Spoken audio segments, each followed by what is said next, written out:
Multipla skleroza je kronična bolest živčanog sustava. U svijetu od nje boluje 2,5 milijuna ljudi između 20. i 40. godine života. Prije nekoliko godina ta je dijagnoza potvrđena i Dejanu iz Čakovca. Život se stvarno promijenio od mladog, poletnog, radnog i obitelj mlada, tvoje djece i sve i onda na jednom takvu bolest imaš, ne?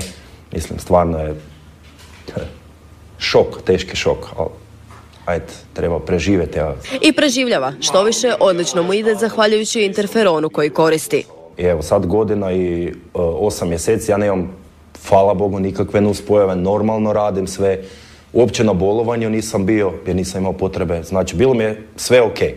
No sve bi se to uskoro moglo promijeniti. U Hrvatskoj su trenutačno dostupna samo 3 lijeka za multiplu sklerozu, a uskoro će samo jedan biti na listi HZZO-a. I liječnici i oboljeli slažu se da je to ravno katastrofi.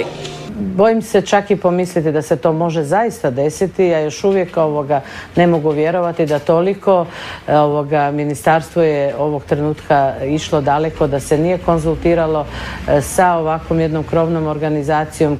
Iako svi lijekovi spadaju u istu skupinu, nisu jednako učinkoviti kod svakoga. Dio bolesnika tako bi sam morao snositi visoke troškove.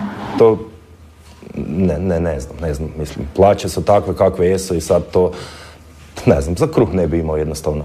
Samo za potrebne vitamine Dejan na mjesec izdvaja oko 500 kuna. Dodatne troškove njegov budžet ne bi izdržao.